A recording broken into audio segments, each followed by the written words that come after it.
उन 100 कुओं में से पहला कुआं है जिन्हें हम इस वीडियो में बनाने वाले हैं। पानी पानी पानी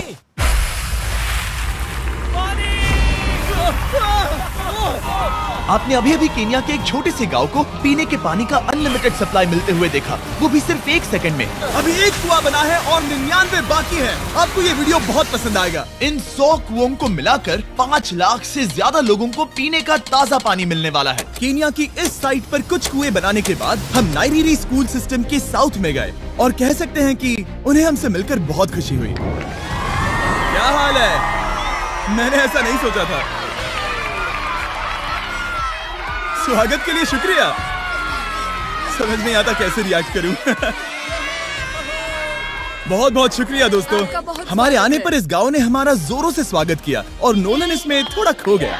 नोलन जैसा अजीब इंसान मैंने कभी नहीं देखा और ये मेरी गलती नहीं है। और फिर वहाँ का स्कूल देखने के बाद ये रहे हमारे मेहमान। क्या हाल है? दिन अच्छा बीत रहा है ना? सबसे मिलकर अच्छा लगा। सबको गुड डे। एक टीचर ने मुझे दिखाया कि स्टूडेंट्स कहाँ से पानी पीते हैं, जो कि एक बहुत ही अनसेफ नदी से आ रहा था। तो आपके स्टूडेंट्स यहीं से पानी पीते हैं? हाँ ये बुरी बात है। हाँ, स्टूडेंट्स हमेशा डायरिया जैसी बीमारी, टाइफाइड जैसी बीमारी की कंप्लेंट्स करते हैं क्योंकि वो ऐसा पानी पीते हैं। तो हाँ। हम कोशिश करते हैं, पर देख रहे हो ना, अब क्या कहा जाए। पर क्या करे, जिंदगी तो जीनी ही है और पानी तो सबको चाहिए होता है। जाहिर है कि इनकी हालत सच में बहुत खराब है। असुरक्षित पानी पीने से इन बच्चों की जिंदगी बहुत कम होती जा रही है, पर कम से कम इस गांव की मदद करने की हम पूरी कोशिश करने वाले हैं। क्या पता ये मुझे फिट आएगा या नहीं। मेरा सिर बड़ा है। देखते हैं पानी मिलता है या नहीं। ओह,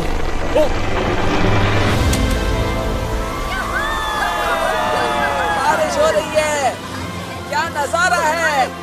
पानी जमीन से बाहर आने के बाद उसे ऐसे बैरल्स में इकट्ठा किया गया और बैरल्स को वाटर टावर्स पर लगाने के बाद आसपास के गांव के लोगों के पास सिर्फ पीने के लिए साफ पानी ही नहीं था, पर एक प्रेशराइज्ड वाटर सोर्स भी था, जिसका मतलब है कि लॉन्ड्री के लिए सुरक्षित पानी भी मिलेगा।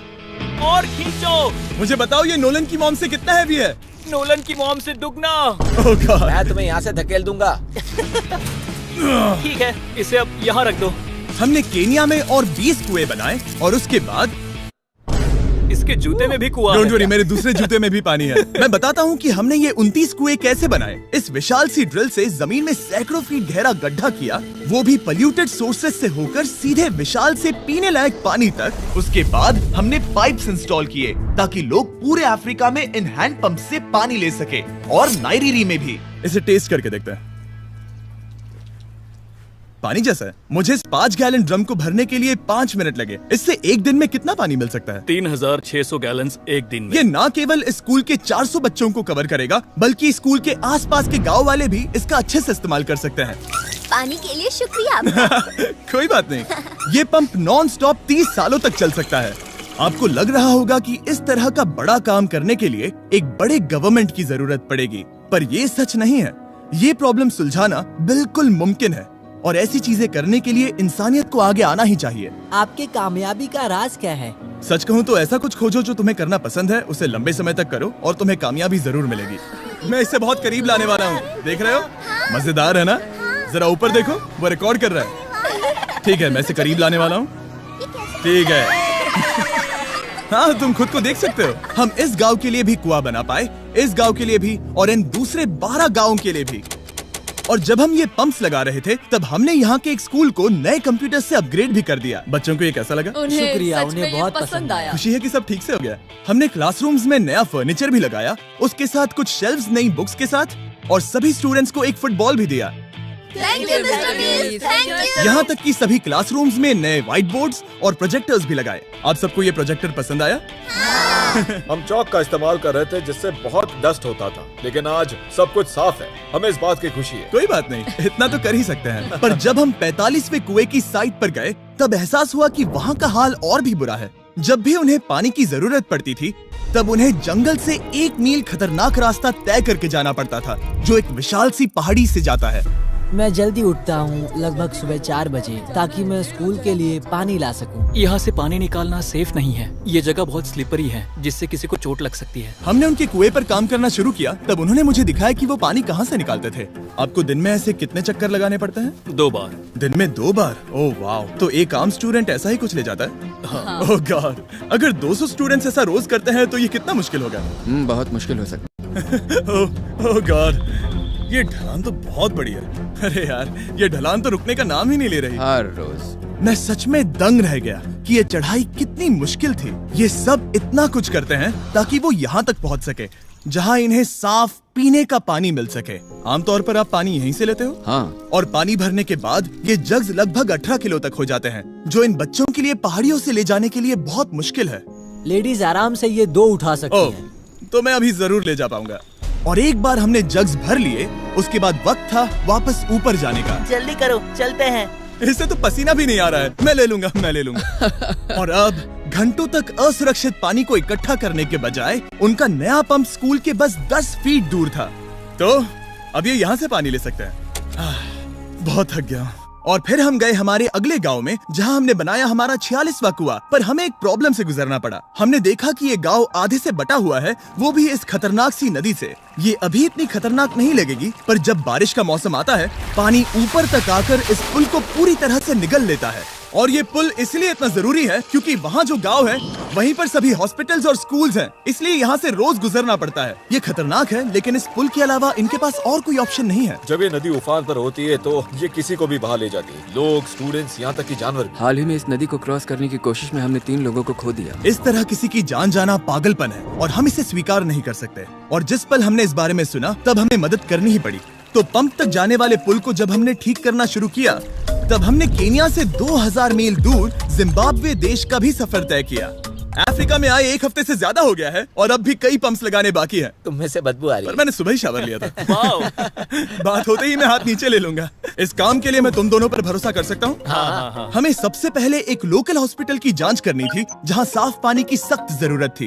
अंदर जाने पर हमें पता चला कि इस क्लिनिक की इस गाँव को कितनी जरूरत थी। 1 साल में यहाँ पर कितने बच्चे जन्म लेते हैं?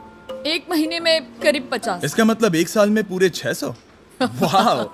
पर दुख की बात यह है कि इन प्रेग्नेंट महिलाओं को सिर्फ पानी लाने के लिए 1 मील तक जाना पड़ता है और इन भारी बकेट्स को लेकर वापस आना पड़ता है। पर अच्छी खबर ये है कि हमने इनकी पैसों से मदद की यहाँ पर एक मॉडर्न पंप लगाने के लिए।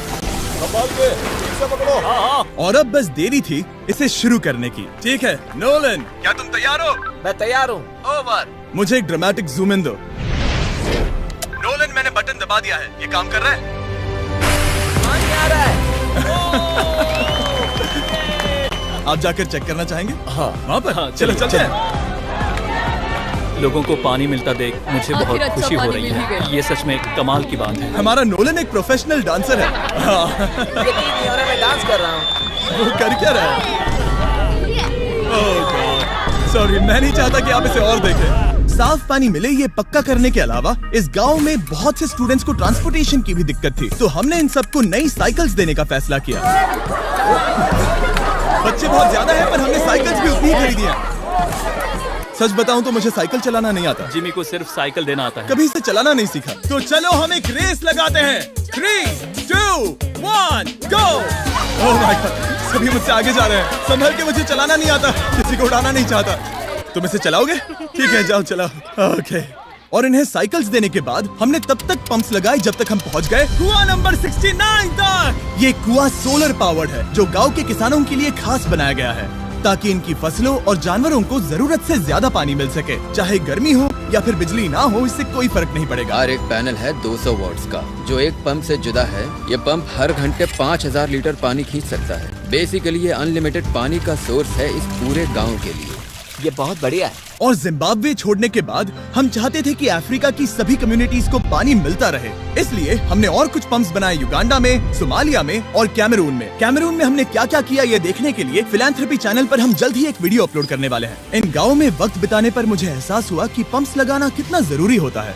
कैसे ये खेती को पानी देते हैं, भूखे का पेट भरते हैं, कैसे ये हॉस्पिटल्स को साफ सुथरा रखते हैं और सबसे जरूरी कैसे ये आने वाले पीढ़ी के बच्चों के लिए लंबी और हेल्दी जिंदगी जीने में मदद करते हैं और इससे कम्युनिटीज का भविष्य भी सेफ हम होता है। बहुत समय से इंतजार कर रहे हैं साफ पानी के लिए। Water is life. और कुछ लोकल लोगों की मदद से हमने आखिरकार ये पुल पूरा कर ही लिया, जिसे ये कम्युनिटी अगले 100 सालों तक इस्तेमाल कर सकती है। कई जिंदगियां बचेगी, परिवार एक साथ आएंगे, परेशानियां चली जाएंगी। इस वीडियो में हमने जो 100 पंप्स लगाए हैं वो कई जिंदगियां बदल देंगी, पर ये काफी नहीं है। इसीलिए मैं चाहता हूं कि आप जाने से पहले beachphilanthropy.org/wells पर जाएं और मुमकिन हो तो पैसे डोनेट करें। मैं सच कह रहा हूं, हमें इस वीडियो से एक पैसे का भी फायदा नहीं हो रहा है। इस वीडियो से जितने भी पैसे आएंगे वो 100% इन पंप्स को बनाने में खर्च होंगे, वो भी पूरी दुनिया में। पता है ये अजीब है कि एक यूट्यूबर को ये सब करना पड़ रहा है, पर किसी को तो करना ही होगा। अगर कोई नहीं करेगा तो हम ये करेंगे ही। आप देख सकते हैं इस काम से कई कम्युनिटीज की जिंदगियां बदल रही हैं।